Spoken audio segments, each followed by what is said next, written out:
All right, so thanks for coming by. Sorry that Jeremy and I completely forgot to do this at the end of last month, so we'll just do two this month. I got to put it in the calendar or something. Let's see. Jeremy's saying, can everyone hear me? Let me know in chat if you can hear me. Okay. All right, cool. Sounds like we're good. So anyways, yeah, so let's get started. Again, you can just put your questions in chat. Jeremy's going to go through them, and he's just going to be, Skyping them over to me, and I'll just take whatever gets thrown my way.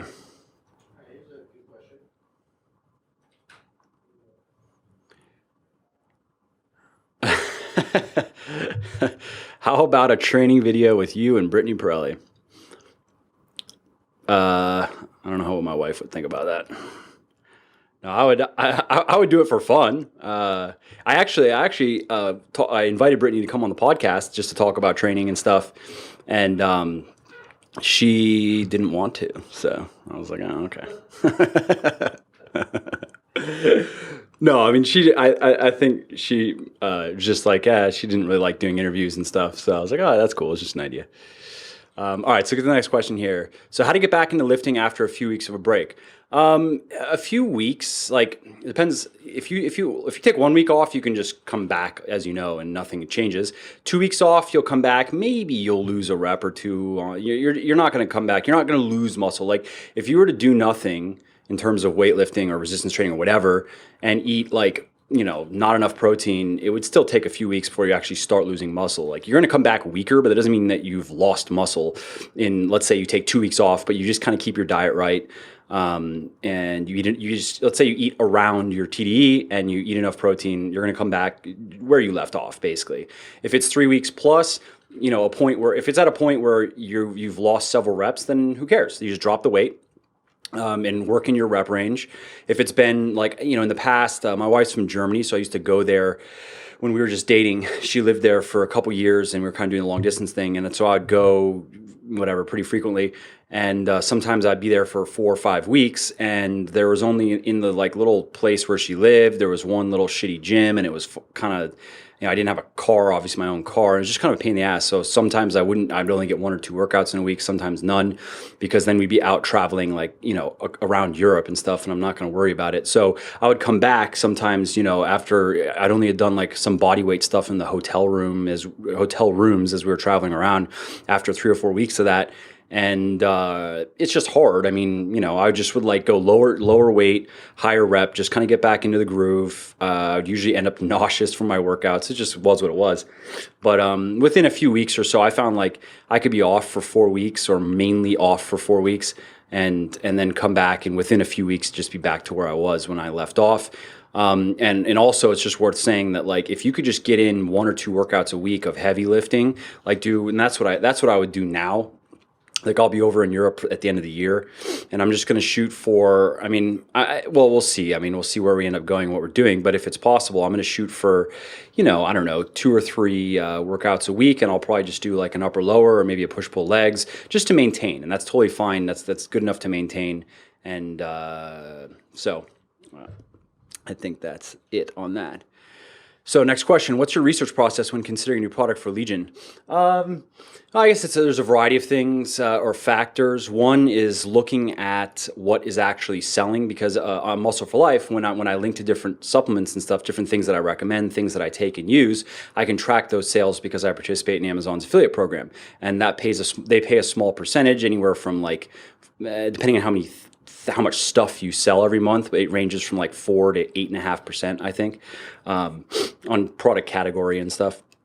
But so first, like when Jeremy and I were first looking at putting the Legion together, that's how we decided on our initial products. What are people actually buying through my recommendations?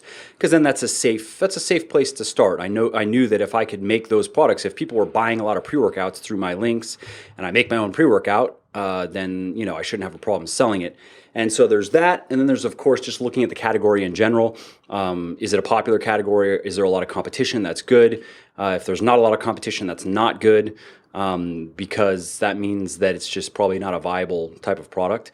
And then it's looking from there at the science side of things. Can I make a good product, right? So when we start looking into molecules and formulations, and we've had to scrap several products that, yeah, it would make a lot of money, but the products wouldn't be good. Like I want to be able to make products that I don't have to pitch. It doesn't take like an exaggerated kind of over the top Billy Mays type of sales pitch to sell. I like products that I can lay out all the facts. It can be an educational process and say, like for instance, we have a sleep product that's going to be coming out called Lunar, and it's going to be out in a couple months or so, give or take, probably 6 to 8 weeks. And so with that product, it's the educational process is okay. So why is sleep hygiene important? What are the negative effects of poor sleep hygiene? What are the positive benefits of good sleep hygiene? How do we improve our sleep hygiene? First through lifestyle, like diet, exercise, some things you can do before you go to bed, and blah blah blah. When you have all that in, what can we do on top of that to sleep even better? And that's where supplementation comes in. So I like it when the sales, it flows naturally and it's educational, and it's kind of just logical to buy the product if you're running into an issue, and if you have the money for it, then it only makes sense to do these things and then add this on as well. And so like we've had to ditch, for instance, any sort of testosterone type of product or even a hormone just optimizer. Like I would really like to make a male health product, but take Triumph, our multivitamin, which to be fair, you can't take it right now because it's been out of stock forever, which is ridiculous. And I mean, it was a learning experience for us on what happened when we ran out of inventory. Because what happened is our manufacturer, that I'm not using them anymore, basically they kept on telling us like, oh yeah, we have everything, all the ingredients but one ingredient. Oh, and then it would be a new problem the next week, a new problem the next week, something else the next week. But we kept on getting told like, oh, don't worry, it's going to run on this date. Don't worry. That date would come and go, come and go, come and go. And basically in the end, what it boiled down to is I had 10,000 bottles on order with them of Triumph, and they wouldn't run it because they just didn't care, basically, because they have Herbalife and they have all these other big companies, massive companies, and they had exploded themselves in this merger and they were behind. And so basically they said, fuck everyone but our biggest accounts, but they wouldn't tell everyone else that. Instead, they just would string us on basically and tell us they're going to run it and then not tell us not. In the end, we found out like they just don't care. They're not going to run it because they don't care, and they're not going to sort out the ingredients problems and blah blah blah. So I had to actually just cancel that order, find a new manufacturer, and then they rushed production, 6-week production time, which is really fast in this industry. 8 to 10 week is normal, and now finally all those bottles are wrapping up, and so it's gonna be back in stock. Anyways, back to the point is take Triumph. If that there's your hormone optimization, zinc, magnesium, vitamin D, vitamin C. There's just not much you can do. Like all the random little herbs and fancy things that you see in test boosters are shit. They don't work. They don't do anything. And it doesn't really make sense to make a separate product that has more or less the same ingredients that Triumph has. And for what? So if you want to be healthy as a guy or as a girl, take Triumph. So there's an example of a product that we've had to ditch where there's a huge demand for it. Yeah, sure, it could be easy money. If I didn't care, I would just make it and I would just sell it like bullshit. It wouldn't be hard to do that, but that's not in keeping with what we're about. That would just not be kind of that would just be me throwing away my integrity for what? To just add, a product to make some more money. I can add a different product like Lunar, the sleep product, and make money from that. And it's a good product, and it is in line with kind of like what Legion is all about, and Muscle for Life, and what our whole thing is all about. So I guess that's kind of the process. And yeah, so then, there's a lot of research that goes into it, and we have someone that helps a lot with that, and that's like his whole world, and so he's very good. And so yeah, I think I'll just move on to the next one now. Oh, also, by the way, we do have greens coming too. I know he's saying that, but we're going back and forth on the flavor, actually. We could have already had it done and out probably like a month and a half ago, but we want to get the flavoring better. Like, I bought a bunch of the greens products that are bestsellers on Amazon, and they're fucking terrible. They taste so bad, except for one. There was one that was like minty that tasted all right, but most of these green supplements are awful tasting. Like, I can't believe that these guys are selling tens of thousands of bottles a month between Amazon and all their other accounts because they taste so bad. Like, who'd actually want to drink that shit? I guess people are putting it into smoothies with fruit and stuff or juice or something, because with water, it was disgusting. Like, I ordered 6 or 7 and they were gross, all of them but one. So we want ours to actually taste good with water. Like, maybe, it's still going to taste like a green spot. There's a lot of stuff in there that doesn't necessarily taste great, but we want it to taste good, where you'd be happy to drink this with water and you don't have to mix it with a bunch of calories. Because me personally, I don't want to do that. I want to just drink it with water. I don't want to have to mix it with juice and waste calories on juice just because my greens product tastes terrible. So that also, that's why that one's not out yet. But I think the next sample run that we get from them is going to be good. Like, this last one that we got today was pretty good. We just wanted a little bit more improved. So that's almost there. All right, so the next question here. I love the mixability of Legion's Whey, but find it has a slightly bitter aftertaste. It isn't so bad when mixed with fruit, but on its own, a bit more noticeable. Is that because of the stevia? To the point I was just talking about, it's good question. That's the leucine. It's not the stevia. Some people actually are sensitive to stevia, but we're not using, there are 2 different types of molecules that are extracted from the stevia leaf that are generally used for sweetening. We're using one that's less bitter. But still, some people are sensitive. Like, my wife does not like stevia. It tastes bad to her. Jeremy actually doesn't really like stevia all that much. It doesn't taste good to him. He has that bitterness. It's a little bit of a bitter aftertaste from stevia. Me, I guess I can kind of taste it, but it doesn't bother me. But what you're probably tasting is leucine. And because we add leucine, there's an additional 4 grams of leucine added to every scoop, which, by the way, is not. It's not that we're not counting that as protein on the label, which would be amino spiking. That's actually there because of there's a few studies that show that, particularly in a post-workout meal, that the more leucine, the higher the leucine content of that meal, the higher the protein synthesis rates. So it's one of those things that's not a huge, oh my God, this is changing the game, and that's not how we sell it, of course. But with each of our products, we're always looking for how can we make this a little bit better. So, like, yeah, we could just sell a whey protein isolate, but we wanted to look at it like, okay, whey protein isolate, naturally sweetened, naturally flavored. That's a good place to start. But how do we make it a little bit more? And that's what we came up with was, there's this research here. It's valid. It makes sense. Let's do it. Let's add some extra leucine.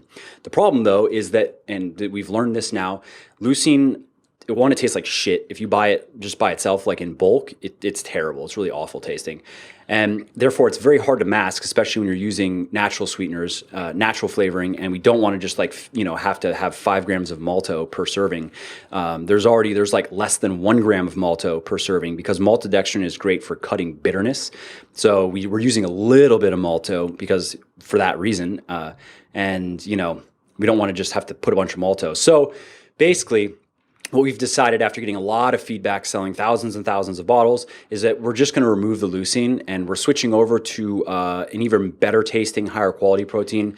Well, I guess it's hard to say higher quality. Like, we're using the highest quality whey protein isolate you can find right now in the United States, but we're switching to an isolate from Ireland that we all just think it tastes better. And that's not really surprising. If you've ever been to Europe and you just taste anything over there, I know Ireland's not Europe, it's UK, but you get what I'm saying. If you've been over the pond, everything tastes better, especially the dairy. Just European dairy, they're much stricter on their, in terms of what you can and can't do with the livestock.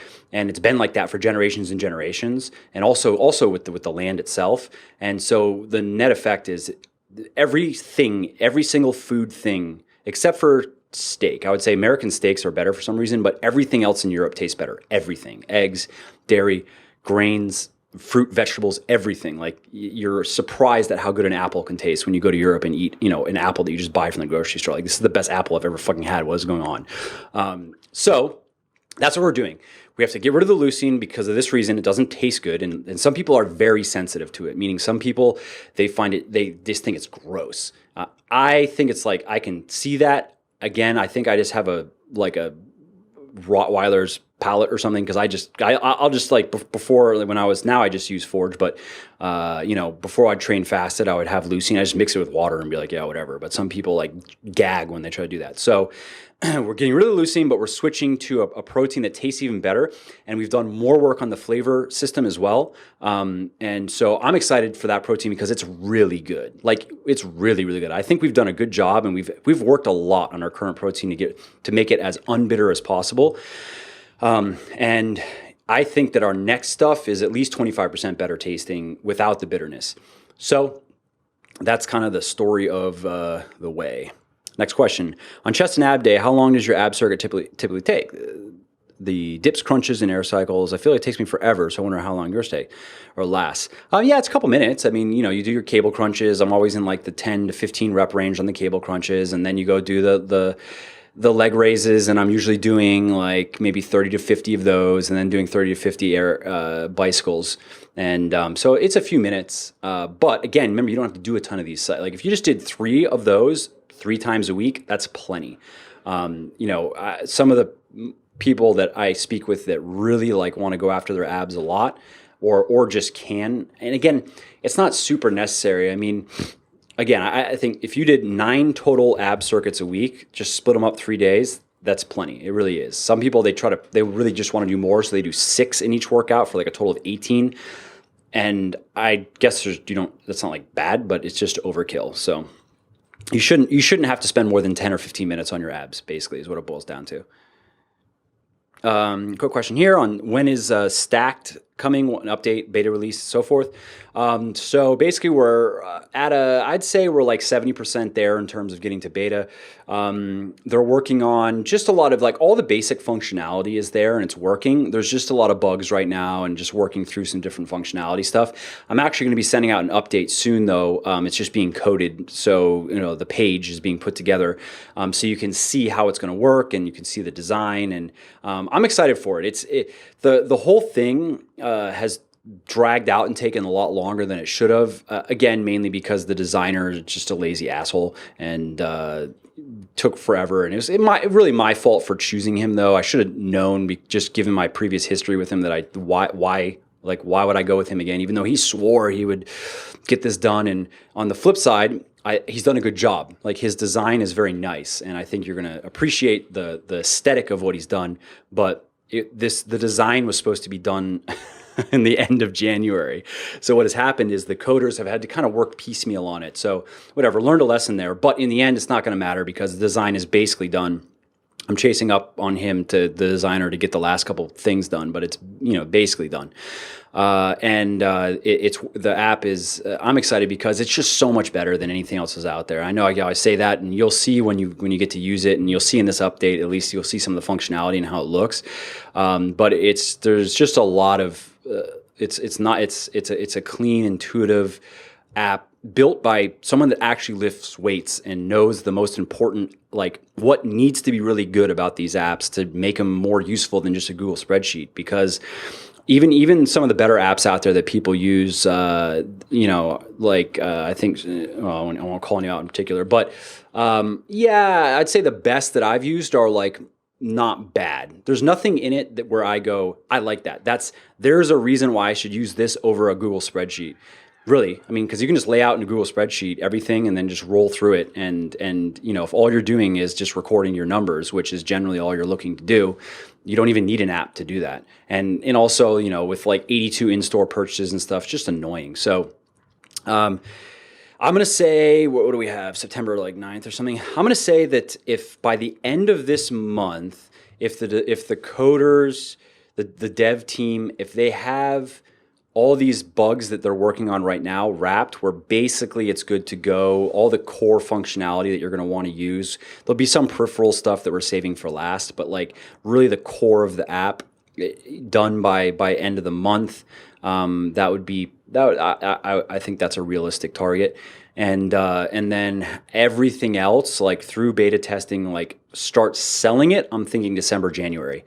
Just because I want to give enough time to really get good feedback and make sure. I don't want to release something. Of course, it's not going to be 100% perfect. There will be bugs that we don't find, and that's just an ongoing thing. But I don't want to rush something out that's kind of like half broken because why? Like I might as well take the time and spend the money just to get it more or less right the first time. Yeah. What do you think of intermittent fasting on the weekends while eating at a moderate surplus the rest of the week to keep fat gain to a minimum and be able to eat out once or twice a day with family, girlfriend, and eat almost anything as long as there's a good amount of protein? That's a lot to that question. All right.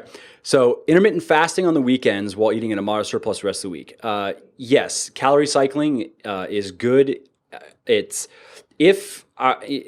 say this, like, if you're at a moderate surplus, let's say you train 5 days a week and then, you take the weekends off. So if you're in a moderate surplus on those training days, mild to moderate, let's say 5 to 10%, of course that's good. You know that that's going to help you with building muscle. You're going to be strong in the gym. You're going to be eating a lot of carbs. It's good.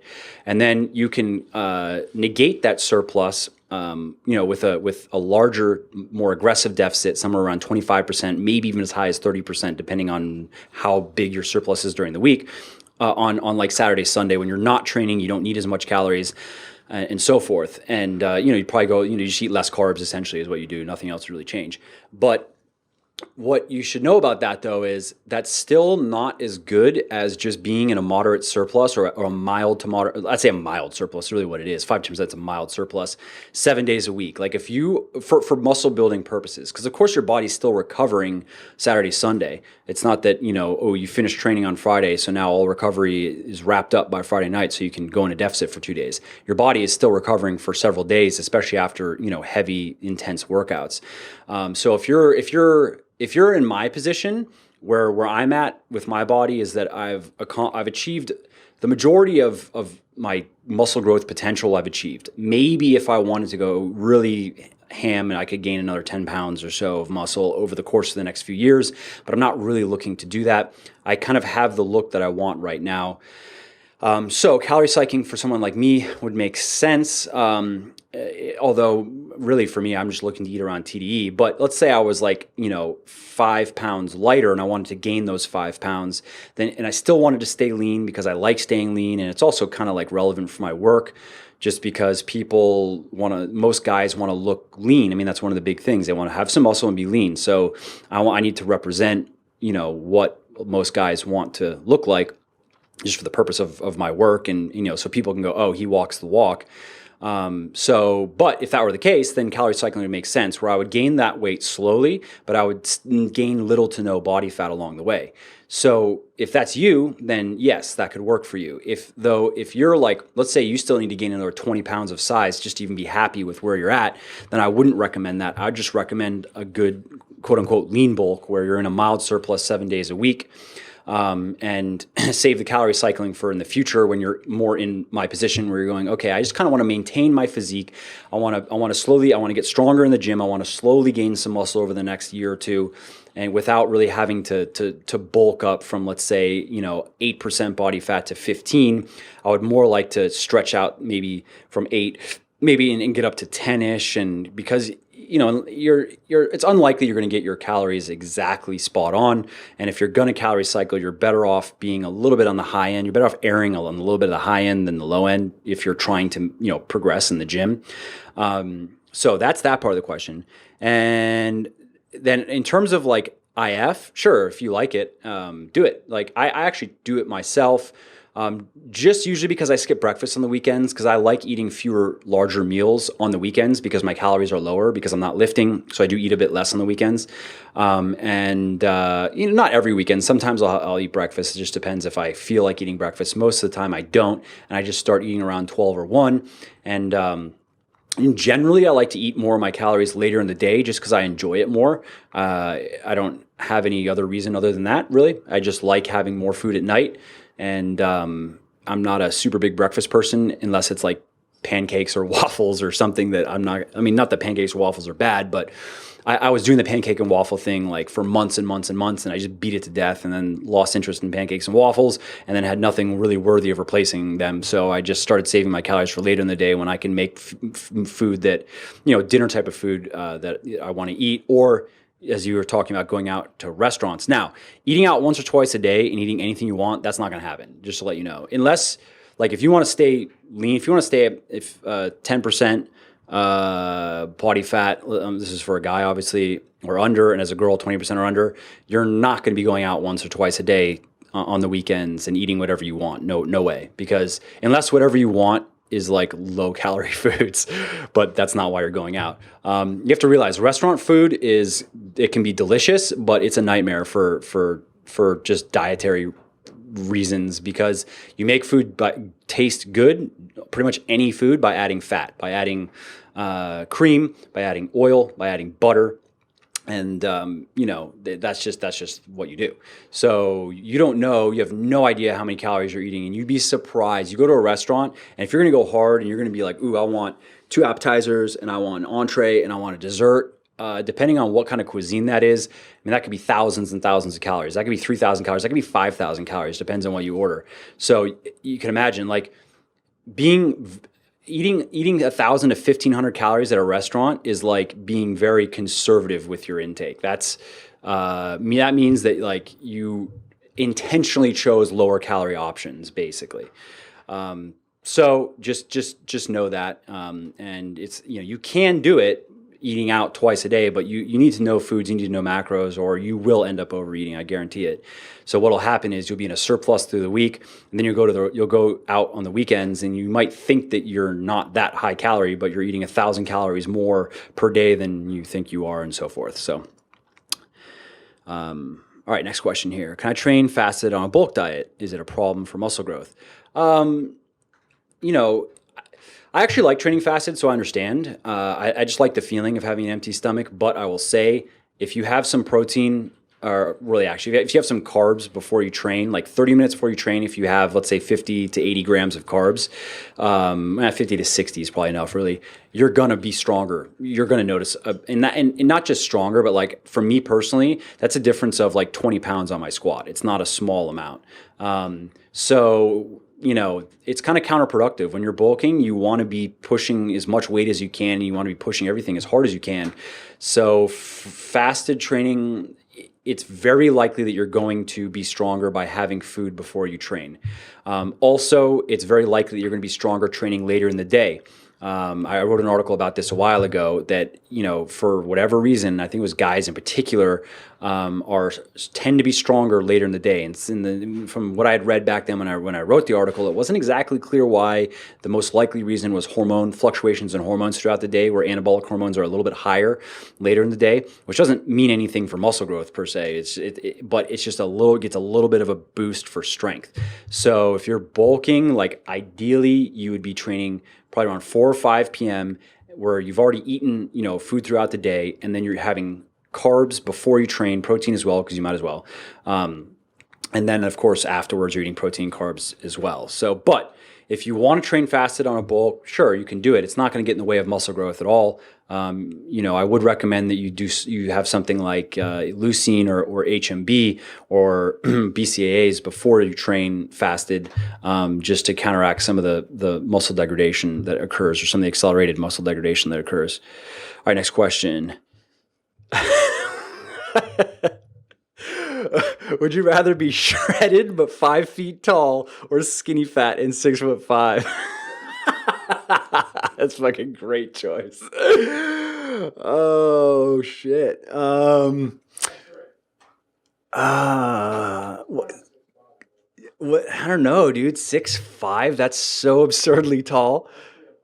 That's uncomfortably tall. That's like you don't even fit in cars.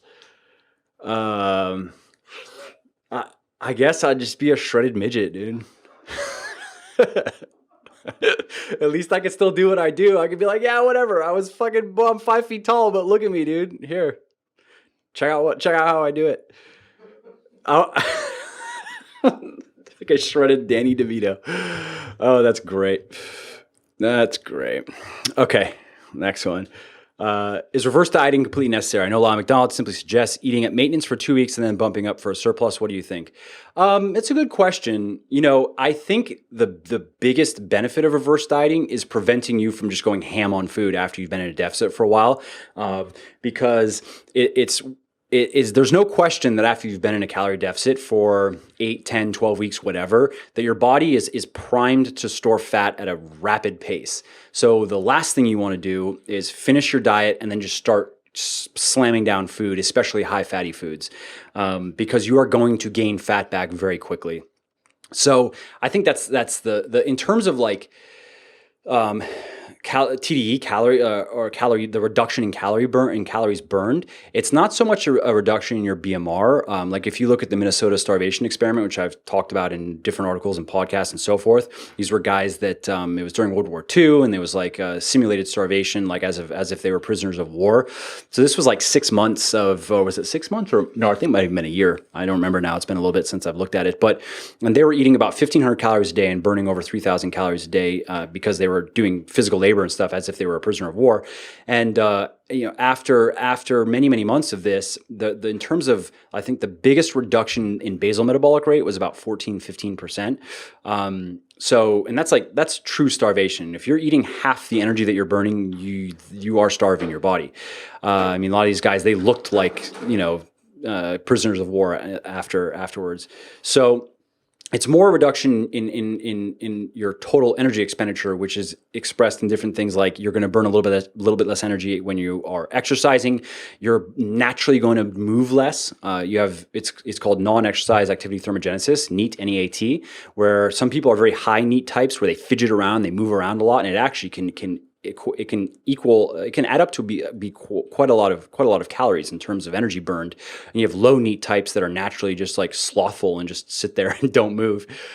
So when you're in a calorie deficit over time, your body, it adapts in different ways to reduce its energy expenditure, and you don't even necessarily realize what's happening. So the big benefit of reverse dieting is slowly introducing more food back in to prevent like just binging or just way overeating. And then there is that where you're slowly working your body's energy expenditure back up. So, I would say try it. I would say that, I mean, that's one of those things that I don't disagree with what Lyle's saying. The safe play is to reverse diet, that's why what I recommend, especially for people that are new to dieting. So they've just dieted down for the first time. Obviously I'm a big proponent of flexible dieting, so they haven't had to completely restrict all the foods that they like, but you don't get to eat as much as you want to eat when you're in a calorie deficit. It's just the way it is. So, when people are new to dieting, I don't want them to go from that and be like, finally, and then even if they don't like go binge, what I'll see sometimes people do, it's like a calorie creep. They just slowly, they add a bit more like every day. They're a bit more bites of this, a bit more bites of that, because they're out of the diet mentality now. Like they're done cutting. Now they can be a little bit more relaxed with their intake, but then that can get out of control. And within a week, they're eating way more than they really should be. So I would say give it a try. I would say, cut, and then you can try what Lyle's talking about. Just go right back to TDE in terms of your intake, and see how you feel, see how you look. And then next time you cut, try reverse dieting, see how you feel, see how you look, and see which one you like more. Next question: as an entrepreneur, how did you develop so much self-discipline and efficiency? I guess I've kind of written about these things, and it's hard to kind of summarize that because it's. I don't know. It's just kind of like the way I am, I guess. But I can say that if you're struggling with that, like for instance, maybe incorporating habits that you've wanted to incorporate, there is just there's that kind of reality that the things that you need to do, that there's a difference between things you want to do and things that that you should do, you should do. And things that you should do are almost always take effort in the beginning. It's never necessarily just easy to start doing whatever it is that you need to do every day to get to where you want to be. Especially in today's culture, it's much easier to just be like, yeah, fuck it, I'll do it tomorrow, and just like turn on Netflix or something. So, a lot of it is you have to know. Really, why are you trying to do this? Why is it important? Why does it matter? What are you trying to achieve? Start with the end in mind. Where are you trying to go? And I'm just a big believer in habits and routine, basically, like where I have a very set routine in my life, and I've had it now set for a long time, and I refuse to change it for anything but like emergency pressing reasons, basically. And when I have that certainty with myself, like these are appointments I'm going to keep. Like tonight, I'm going to be here at 6:55, and we're going to start this. There was no question in my mind. Maybe I'm going to come, maybe I'm not going to come. I don't know. let me see what's on Netflix. Oh, fuck it, I'm not doing it tonight. You know what I mean? I guess there are people out there that operate like that. That's just not how I am. So I kind of treat my most important things, and that doesn't necessarily just mean work. Also, I mean, there are things in my personal life, maybe with my family, even my stupid shit. I play golf once a week, where I'm going to be golfing every Sunday from 1 o'clock until 5 o'clock or maybe 6 o'clock every week, period, unless I have a really, really good reason not to. And then there's a reason for that. I like being outside. I like using my body. I like doing something other than just weightlifting. I grew up playing sports. I kind of miss it a little bit.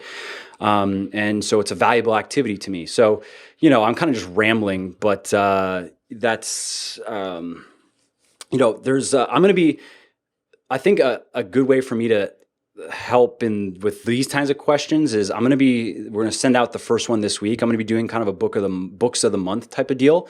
Cause I read a few books a month, maybe 3 to 5, depending on how long they are. And some I like and some I don't like, but I'm going to start building up my book recommendations on Muscle for Life for all different types of things. So then I could say, oh, because I get emailed with these types of questions too, where I can just be like, hey, you need to go check out these books. Like, for instance, I just read, I may have read this in the past, I don't remember, but anyways, it may have been a reread, the 7 Habits of Highly Effective People. Like, for this kind of question, I'd recommend that book. It's very long, and the dude's very verbose. He belabors every point to the point to where you're like, oh my God, I understand, can you please move on? But there's some great insights in there, and I really recommend it. Same thing, Flow, although Flow is not as verbose and it's better written and more enjoyable to read, but it's more academic and dry. But I would highly recommend that you read the book Flow as well. Another book recently that I read that we also do at the office here, a monthly book club where we all read one book and then we all discuss it together.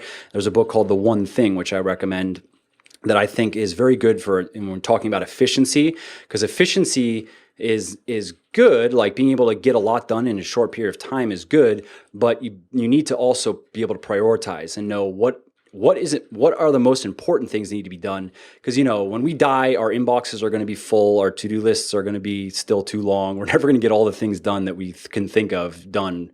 So we have to decide what's going to get done and what's not going to get done. And so I think even more important than efficiency is that prioritization, because you can take someone that's really good at prioritizing, but they're inefficient. And in the long run, they're going to way outperform the person who's very efficient, but can't prioritize for shit and just does whatever it is that comes to mind or whatever it is that gets, thrown his way or her way.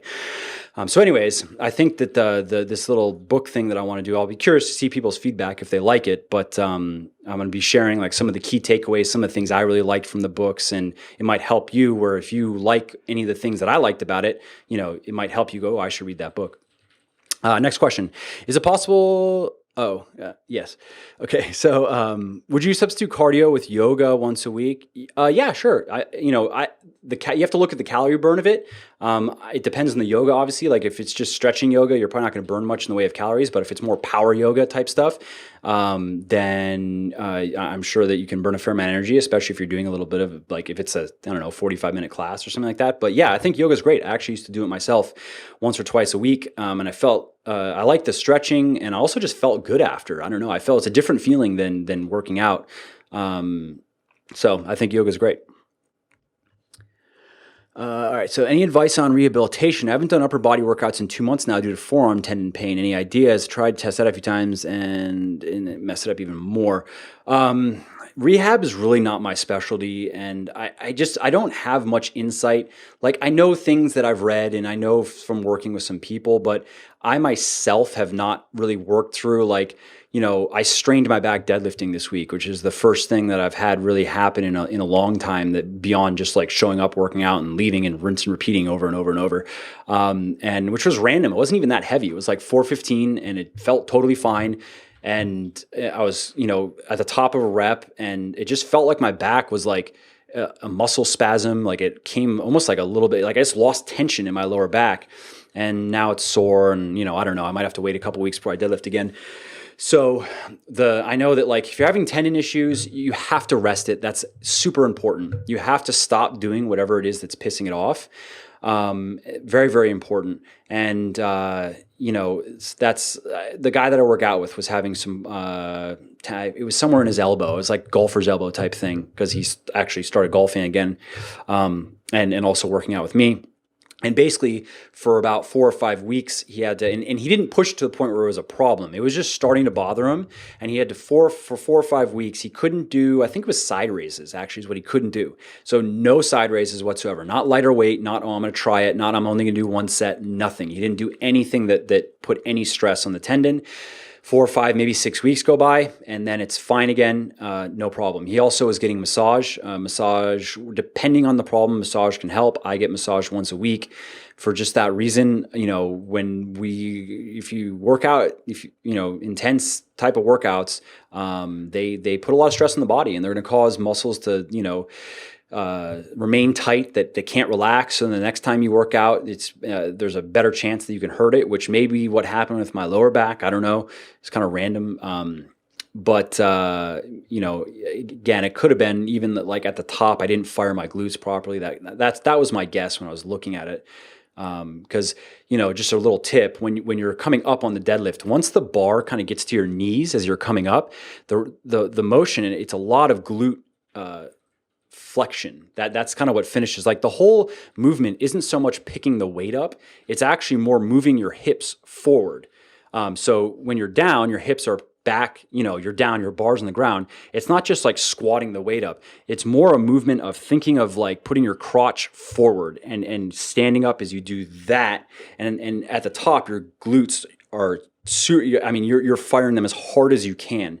So I think I just didn't do that. And then by not doing that, it puts more stress on the lower back. And, I guess I'm lucky it wasn't any sort of injury. It's just kind of a strained muscle that, whatever. I've had things happen like this before. So again, I don't have great, I know there are some supplements that can help with inflammation, like curcumin could help you, spirulina could help you, fish oil can help you. And those are good just to take, period. I take them all every day because there's a lot of health benefits. But if you're running into, any sort of tendinitis, anti-inflammatory, anything anti-inflammatory is going to help. I personally know people will just pop like ibuprofens, every day. I don't like to do that. I would rather, take natural things and then wait it out a little bit. Of course, icing, if you're having inflammation issues, icing helps. But this is an area that I actually am going to be diving into more. I don't think I'll be able to get to it for another month or two because I'm going through all my books right now and updating them to second editions. So Cardio Sucks is about 2.0 is about to come out, and it's greatly improved over what I had before, which is one of the earlier books that I wrote. And it was a short, simple book. I didn't really know if anyone was going to care, kind of thing. Like, I tried to make a good book, but I'm just better writer now and I know more and blah, blah, blah. Then also I'm working on the second edition of The Shredded Chef, which is going to be, I'm really excited for because expanding the content. And I had done a survey with everyone that bought the first edition, or at least all the people that came and joined my list, and got a lot of feedback on the recipes, which recipes they really liked, which recipes they didn't so much like, how things could be improved. So when that's done, I'm going to be rolling through Muscle Myths and possibly Eat Green, Get Lean. And then I'm going to be starting on a new book project, which is going to be all about mobility and rehabilitation. And I guess it's going to be more about mobility, but there's some overlap there that, depending on what you're running into, that there are probably some different mobility type of things that you could be doing in terms of whether it's foam rolling or mashing, the soft tissues, or stretching the soft tissues, or different types of exercises and things that would help. I'm sorry I can't be more helpful on that, but it's just an area that I'm not familiar with enough yet to like have any advice that you couldn't just get Googling, basically. Runner's knee, trying to figure out how to help it heal. Same. Sorry on the knee issue. Although you can check out, if you go on Muscle for Life, I posted an article just last week on joint pain for the knee. I talk about, because I've had some patellar tendinitis, very mild, but what I found was I had a lot of tightness in my right quad. Like, my right quad was a lot less flexible and just tighter than my left. And by working on that, it had helped a lot with the patellar issues that I was having squatting. So anyways, check out the article. Next question. I train for 5K races and run 5 to 6 miles a day. Should I increase protein intake to preserve muscle, or carb intake to spare protein being used for fuel? Currently 1 gram per pound for protein. Yeah, I would say, before you go running, I would have some protein. Before and after, I'd have some protein. 1 gram per pound is going to be fine. No reason to be eating more than that. And you can have some carbs before. I mean, it's going to help your performance. And in general, a higher carb diet is going to be better for preserving muscle, just because when your carb intake is higher, your insulin levels are just going to be higher in general. And insulin isn't anabolic, but it's anti-catabolic. So that's one of the reasons why a high carb diet is just better for building muscle, because you have protein synthesis and protein breakdown, and the balance between those determines whether you gain muscle or whether you lose muscle. If you synthesis is higher than breakdown, you've gained; vice versa, you've lost. So you can affect that by affecting either side of that scale. You can increase protein synthesis or you can decrease protein degradation, and insulin decreases protein degradation, protein breakdown. So that's one of the reasons why I recommend a high carb diet for when you're dieting, because it helps you preserve muscle, and it also helps you preserve strength in the gym, which helps you preserve muscle. If you're running a lot, I also just recommend that you make sure that you, unless you're cutting, and if you're cutting, that's fine. I mean, that's a lot of cardio to be doing when you're cutting. I would probably recommend a more mild deficit if that were the case, maybe a 10% deficit. And you're going to have to work in your weightlifting. That really depends on your body. You might only be able to lift 2 or 3 times a week, just because if you lift more, there's a point where your body just starts to feel shitty. But if you're not looking to lose fat, then make sure that you're eating essentially as much as you can without gaining fat. So really, eat at your TDE and try to increase above your TDE. Try to reverse diet up and see how high you can bring your food intake without gaining fat, if you care, basically. All right, next question. How long can I be in a calorie deficit? Is 3 to 6 months too long trying to get to sub 10% body fat? Not necessarily too long, no. It depends where you're starting. And, it's more what determines when you should come out of a deficit is more how much you're eating relative to your BMR, your basal metabolic rate, and how you feel.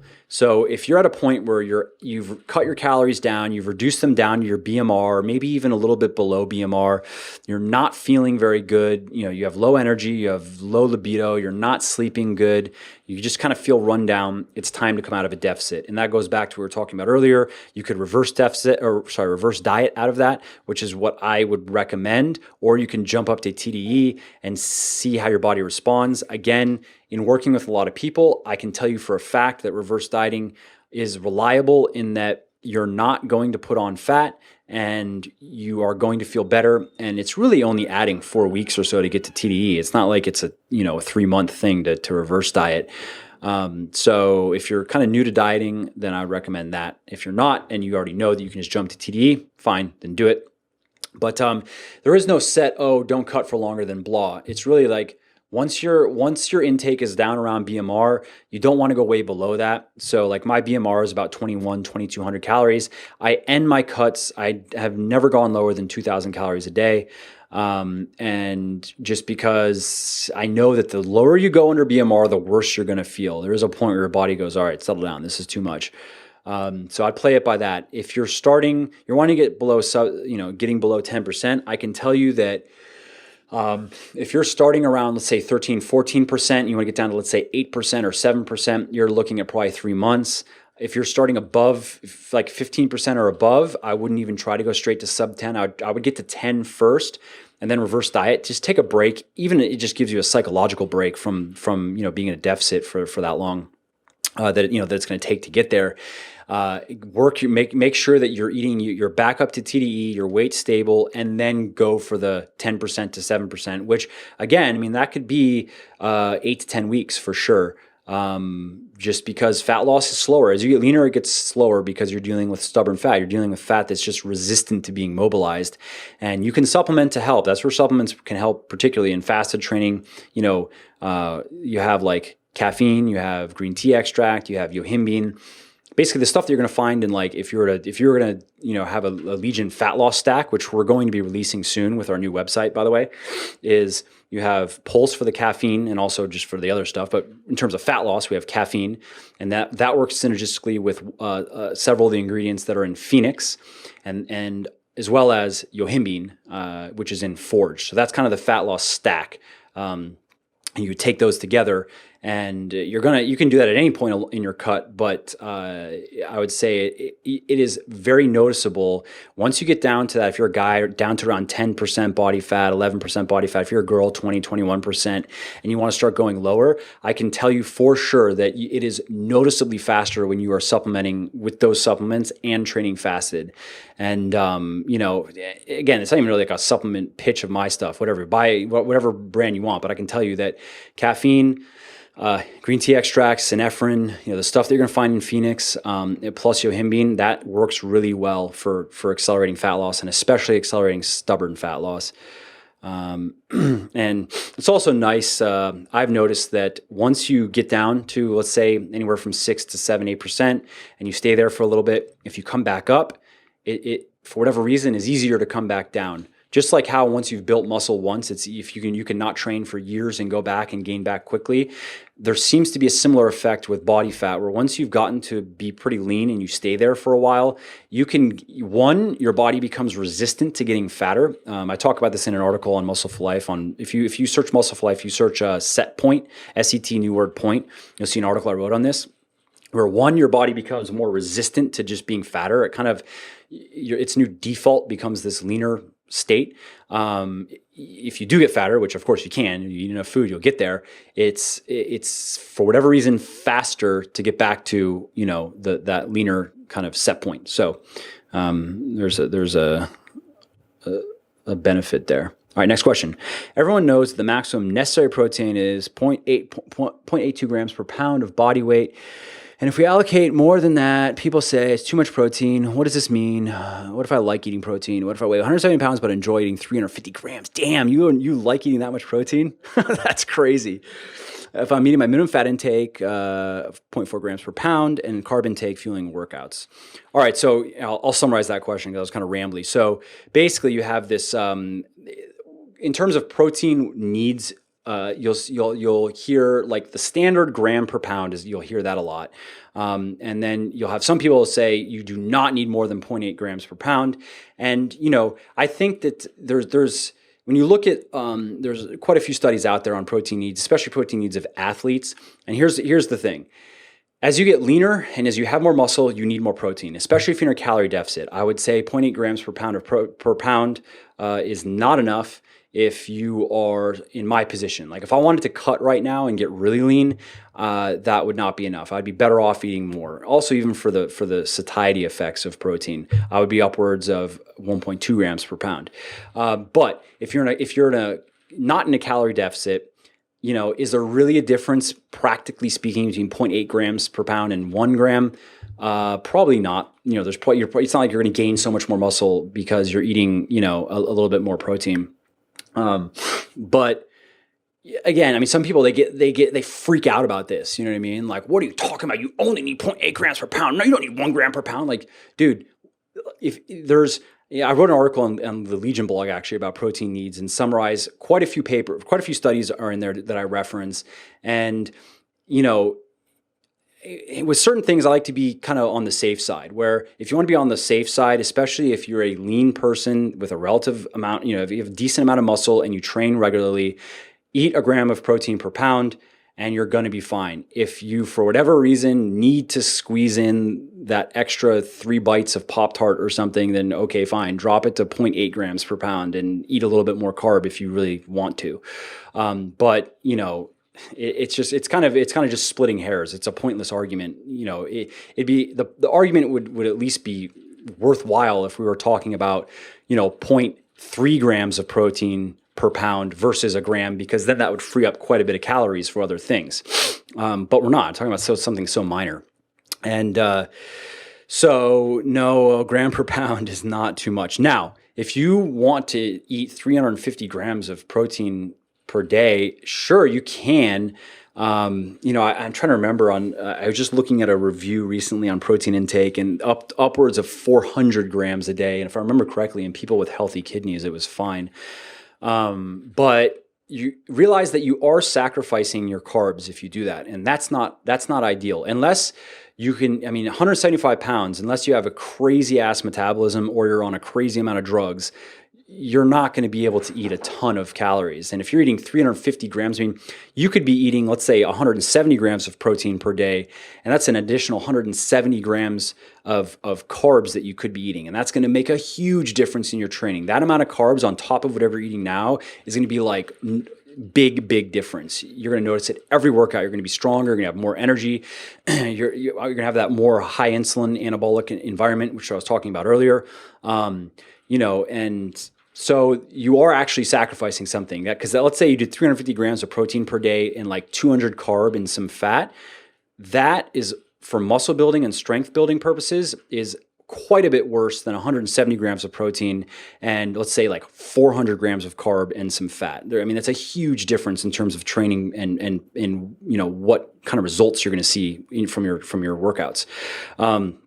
And in terms of 0.4 grams per pound of fat, that you do not need that much fat. That's a lot. Like for health purposes, 0.3 grams per pound of fat-free mass, not body weight, but fat-free mass is adequate for health reasons. If you want to go a little bit higher than that, okay, fine.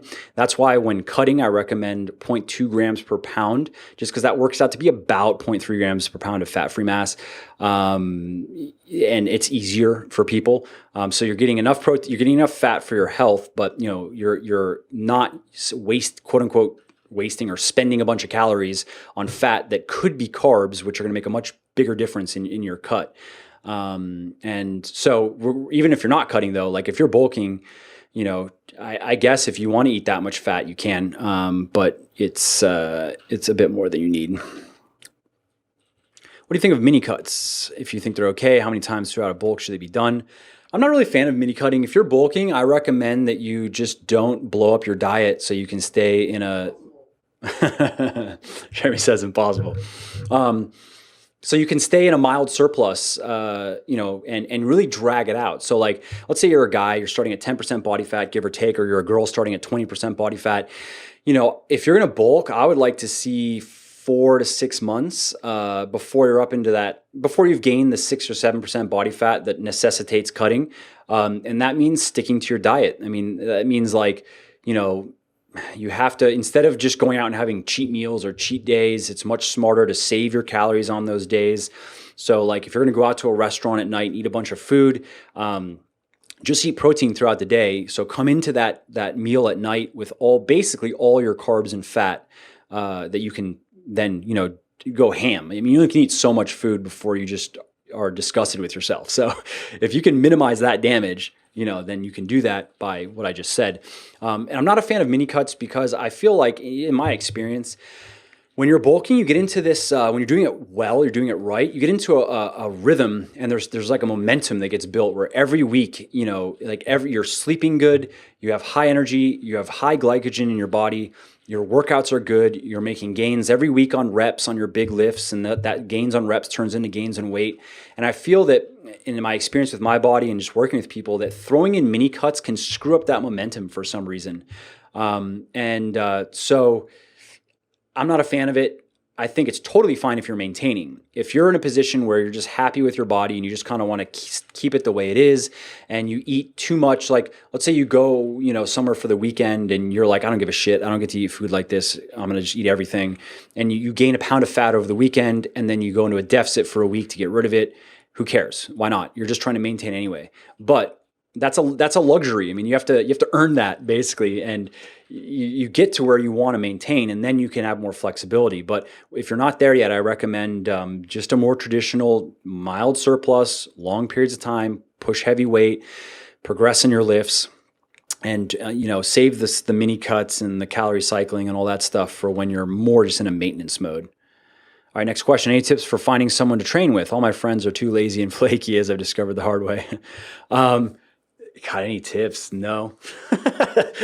I've gone through the same thing. I mean, I've always like had someone to train with, but it's changed over the years for the same reason. I mean, some people, they just quit, they get sick and never come back, they this, they that, or they change their training times. I go early in the morning, which I understand is not for everybody. So I've gone for long periods of time working out by myself, 6 months, and I don't even mind it because I get through my workouts a little bit faster. And I don't have any problem asking people for spots if I need it. And I really only want a spot on heavy bench pressing. Not that it's totally necessary. I can go in the power rack, obviously, and set it up properly. I don't even need a spotter. So remember, you can do that. So, but if I don't want to do that, I can just grab someone for a spot. And if I'm military pressing, sometimes I like have a spotter as well. So I don't know. And just learn to enjoy isolation. That's my life lesson. Any tips for finding? Okay, so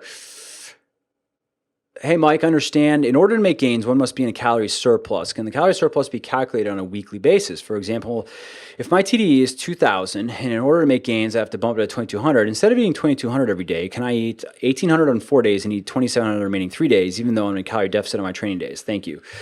No, I wouldn't recommend this, because when you're in a calorie deficit, what's happening is your body's ability to synthesize proteins, it's impaired. And that's the long story short. There are also some hormonal things that change as well.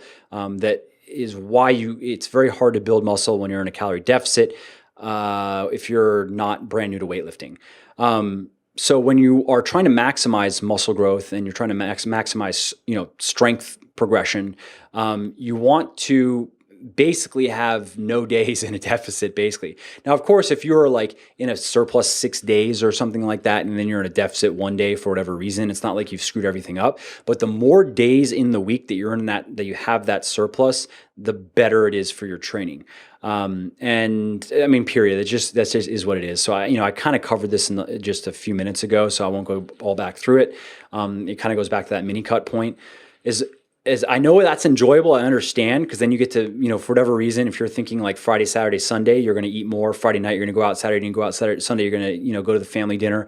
Yes, that's enjoyable, but it's really not optimal for if you're really trying to get the most out of your training. So I would recommend not doing that. I'd recommend saving that for when you're in a maintain mode, basically.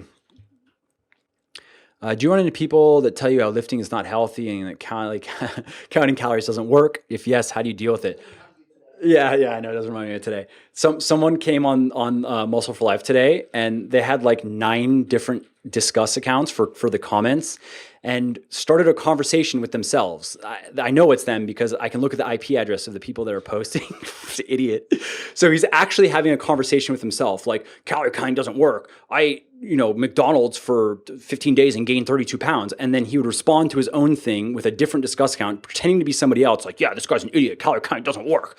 And then so I just banned him and deleted it all, which I rarely do. But if I only ban people that are straight trolls, basically, like I'm totally fine for people to disagree with me and have like an actual discussion. But if they're just trying to troll me, I just ban them. I don't have time for that. Who cares? So lifting is not healthy. That's the dumbest shit I've ever heard. No, I've never, that one I don't know if I've ever heard before. I've had people say that cardio is more healthy than weightlifting, which is not true either. But I've never had anyone say that.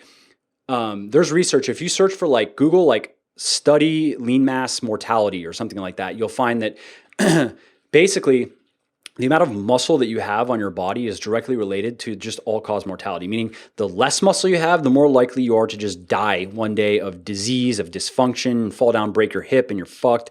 Also the muscle, your muscle lean mass is a you could think of it as like it's a resource pool for your immune system. So if you were to like have a severe trauma, like a severe burn type of thing, or a muscle wasting disease, and you're in the hospital for a long period of time, the more muscle you have, the more likely you are to survive that, basically. So like one of the most healthy things you can do is to have a larger amount of lean mass than what is normal, because normal lean mass levels are low and they get lower as you get older. If you can have the opposite, if you can have higher than normal lean mass and maintain that as you age, basically you are ahead of the curve in so many ways. The quality of your life is just going to be better because you can do things that people as you get older that your people of that age can't do, whether it be water skiing with your kids or whether it be dirt biking or playing sports or whatever. You're less likely to get hurt, like I said, fall down, break your hip, stuff like that. You're less likely to get sick. You're just better in every way, essentially. Your insulin sensitivity is going to be better, so you're not going to deal with all the health problems that come with obesity. Unless, I guess you could if you really ate an absurd amount of food. But if you at least understand how dieting works, then you'll be fine. You don't have to be like shredded to be healthy at all. A guy with a good amount of muscle at 15% body fat is perfectly healthy. So that's the lifting. I would just be like, what are you even talking about? Like, how could you say weightlifting is unhealthy? This makes no sense. It's not. It's also, maybe they would say it's bad for your joints. No, it's not. Again, if you just read the article, go search Muscle Life for joint, and you'll see the article I just posted on it. It's not true. That weightlifting is bad for your joints. It can be bad for your joints depending on what you're doing and how you're doing it. But if you do it right, it's not bad for your joints at all. And then calorie counting doesn't work. I mean, that's just the dumbest shit ever, dude.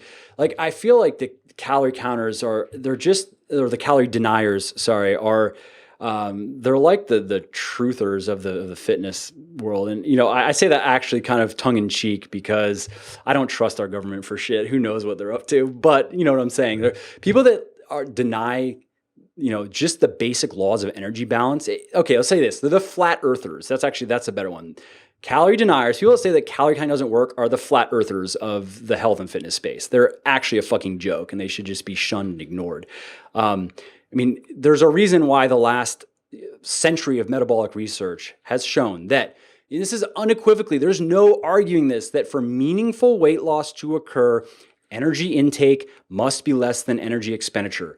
Period. End of story. That's why if you Google Mark Haub, I don't know how to pronounce it, Haub, weight loss, you'll see there's a professor. I refer to this a lot, not because it's like some great scientific experiment, but just because it stiffoos people that come at me with this stupid shit of like, oh, so you're saying that I could just eat Doritos every day and lose weight? Yeah, that's actually what I'm saying. Go look at this. That's what this guy did. He's a scientist, and he just to prove this point, he had like a protein shake and like Twinkies and Oreos and Hostess snacks and shit. He just, in a calorie deficit, he lost like 30 pounds over the course of a few months, and basically every major health biomarker had improved. That was the thing that surprised him. Like, it just shows how unhealthy being overweight is and how healthy being in a normal weight range is. Where he's eating straight trash, convenience store diet, and everything is better within a few months. Every single major, health biomarker. So, when people, every once in a while, I get someone on the blog that says that, and I'm normally like patient with if someone is seriously like, hey, I thought calorie counting doesn't work. I thought blah. But if they're just kind of like, oh, you don't know what you're talking about. I'll post 50 studies right now that show that calorie counting doesn't work. Like, oh, okay, please do. Because you have the law of the energy balance is based on the first law of thermodynamics, right? So energy can't be created, can't be destroyed. You can't gain fat from nothing. Fat is an energy store. So you can only gain it if you have a surplus of energy coming in, and you can only lose it if you have a restriction of energy. So anyways, again, people don't really say that stuff to me in person, but I do get it every once in a while. But I just link them to a couple articles. And, some people are very stubborn and stuck in their ways. And, this guy that was posting, like having a conversation with himself, he had, one of his things was like, oh, just go paleo and you'll be okay. Like, yeah, that makes sense that that's something he would say. That's something, someone like brainwashed into paleo would say. Not that paleo is a bad way of eating. It's fine. It's a healthy way to eat, but it's unnecessarily restrictive. So, if you like eating that way, sure, but there's nothing wrong with eating grains. There's nothing wrong with eating some of the foods that paleo says you can't eat. Okay, so what do you think, Jeremy? One more? A couple more? Okay, cool. Okay. All right, well, we'll do a couple quick ones before we wrap up here. I'd like to keep on going, but I still have to finish tomorrow's article. All right, so the next one here is, what's your opinion on continuing taking Forge Phoenix even while bulking? I know it sounds counterintuitive at first, but wouldn't the improved insulin sensitivity and such help with improving the ratio of muscle to fat gain during bulk? My standard recommendation is save your money. Actually, don't. I would just save the cutting supplements for when you're cutting. And I get where you're coming from. The only thing you have to keep in mind is that, like synephrine, for instance, you're going to build a tolerance to synephrine over time, just like you build a tolerance to caffeine over time. And I would say this: it's not going to be bad for you to do that, but I don't practically speaking think it's going to make that much of a difference, because kind of the point of bulking is that you maintain that calorie surplus. So if you're like, let's say you keep on doing, caffeine and Phoenix and Forge, so you're burning an extra, let's say between the caffeine and Phoenix, well, and Forge too, you have the yohimbine. Let's say between all that, you burn an extra 200 calories a day. You have to account for that in your intake. So that means you're just gonna have to eat 200 calories more than usual. And obviously over time, that spike in your basal metabolic rate is going to decline over time because your body builds tolerances to stimulants.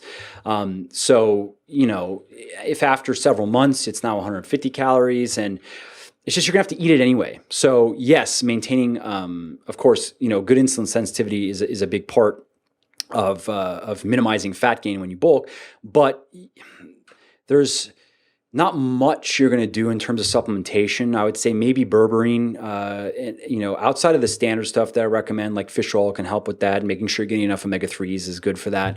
There's some stuff in Triumph that can help with that. But the main thing with that is just being lean and being physically active and training your muscles those are the most powerful things you can do to help maintain an insulin sensitivity. Supplementation can help, but you're going to get the most bang for your buck from your diet, really, and making sure that you are in a slight surplus and you're not just piling on body fat.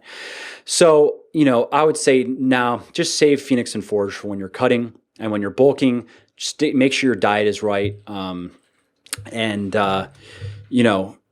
If you take Triumph, then that will help a little bit in that regard, and among the many other things it can do, but it's not so much of a supplementation thing. And we've actually, funny that you asked that, probably why Jeremy chose it, is because that's one of the products, going back to even what I was talking about in the beginning, that we looked at making. We wanted to, is there something we could make that even you could have like before a cheat meal, let's say, before you're going to eat a bunch of food, is there something you could take that would prime your body, basically like increase insulin sensitivity enough to where you're even less likely to store fat from that meal. And there just was nothing that was compelling enough to make us want to make a product and, again, feel good about selling it. And basically, because anything we sell, we want it to not just like, kind of work. Like we want it to be like, this works. Like we want you to be able to take it and be like, wow, that this is worth my money. Like I actually feel a difference. Like Triumph. So many people love Triumph because they actually feel a difference. They have more energy when they take it. They have more focus. And, I've had quite a few people that are also like, a lot of our following are the very educated people, and so they know that like, are they just kind of tricking themselves, and so they'll stop taking it for a little bit and start taking it again, where they're just like, no, I just feel better when I'm taking Triumph, or Forge. That works. Like that that yohimbine's in there when you take it because you feel it. You sweat more, your heart rate is higher. It works. There's no question. So, in terms of like a insulin kind of optimization thing, there was just nothing natural that really did it for us. The one thing that we do really like is berberine. We've tried to work it into products, but it tastes so bad that we haven't been able to use it. We may just sell it as a standalone product, as like an add-on, which is an optional, and we'll explain why we would add it to this stack, but we'll see on that. Haven't quite decided yet. All right, next question. Today, I ate a protein bar that was horrible. Not many are great, as we know. Will you be making anything like that? I would love to make protein bars. It's something that next year we'll be looking at. We want to do an energy drink as well, because like you probably do the same thing. I'll have Pulse randomly throughout the day because I think it tastes good, but two, I just like the effects. I like the beta-alanine tingles, and what I really like is the caffeine-theanine combination is really nice for working, it boosts mood, it boosts my focus, and the vast majority of my work is writing and thinking, and I just really like it. But for that reason, obviously stuff like beta-ine, beta-alanine, ornithine, there's no reason for if I wanted just something to like for the pure mental and mood effects, there are other things that I would swap for those ingredients. So that's the energy drink that we want to make, which the formulation is actually done. We just haven't pulled the trigger yet on starting development because we're just, have a lot of money tied up in just getting everything back in stock that we have and getting ready for the holidays. So next year we're going to start reaching out to, manufacturers of drinks and stuff, and that's also when we're going to start looking at protein bars, because I think there's some cool things that could be done with protein bars. You have right now, obviously, Quest bars are probably just still dominating the world, and they're just shady with their net carbs. It's bullshit. It's you think that it only has 2 grams of carbs, but it doesn't. It could have 15 grams, 20 grams of carbs. I wrote an article about that on MFL. If you want to search for it, search for net carb, and you'll see why that's bullshit. So I think there is an opportunity to do something special there, but I haven't looked into it yet. Another product that just kind of makes me whatever, just reminds me, is that we want to look at doing, I think we can do a good job on, is a weight gainer. I don't like that phrase, weight gainer, just like I don't like fat burner, even though we use fat burner, because that's just, now it's become synonymous like Phoenix. What else do I call it? I guess I call it a fat burner. But it's, I think of it more as like a fat loss accelerator, but that sounds stupid. So anyways, on a weight gainer, a meal replacement shake for people that have to eat a lot of calories and just hate stuffing down all that food, or for people that just want the convenience of it. You want to finish your workout, drink a shake, go to work, and be done with it. You don't want to have to eat breakfast, and that'd be me for sure, 100%. So with some interesting type of carbs in there, and some interesting healthy fats and good protein, and so anyways, that's another product that we're going to be looking at next year. It'll be one of our next products, actually. We have the greens product coming out, then the sleep product.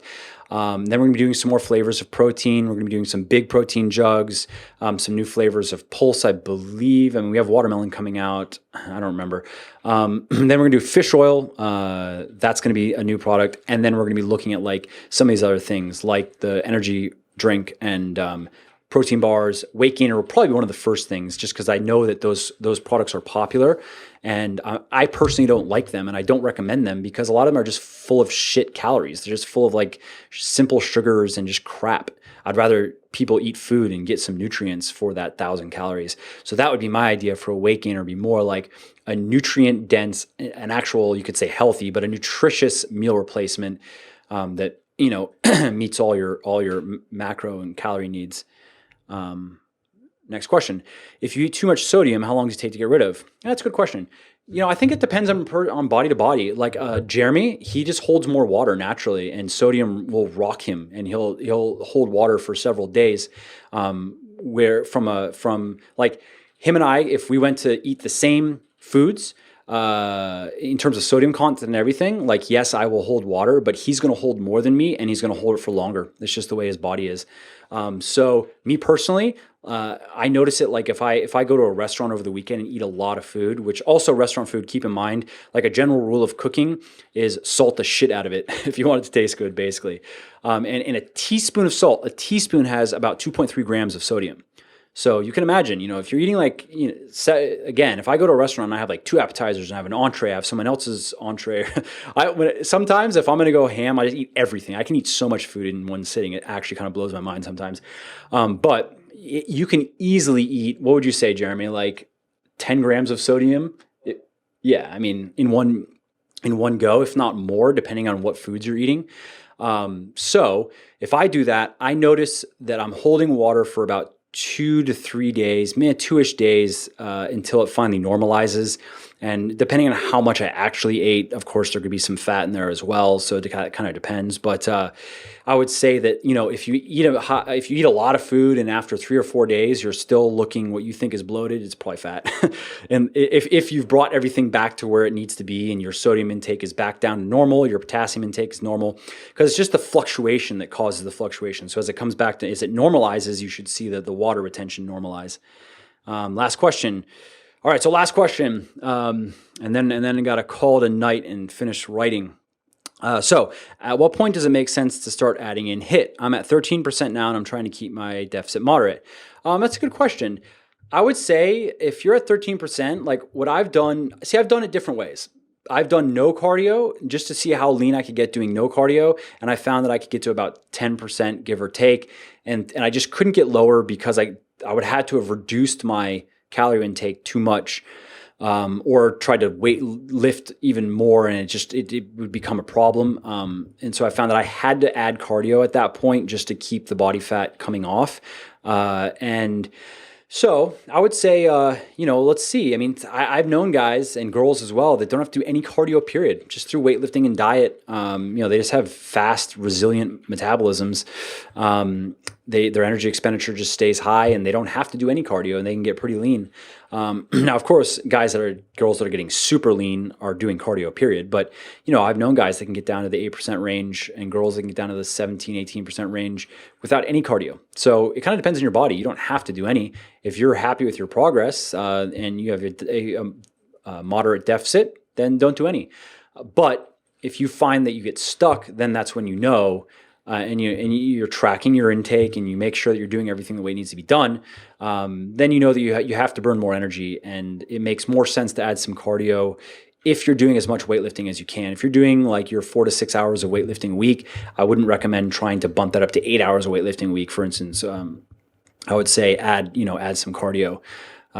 So yeah, I think that's a simple answer there. And gonna have to call it a night, but I hope you enjoyed it. And we'll be doing another one this month just to make up for missing last month. So that'll be at the end of this month. We'll send out another email. We'll just do it the same way that we did this one.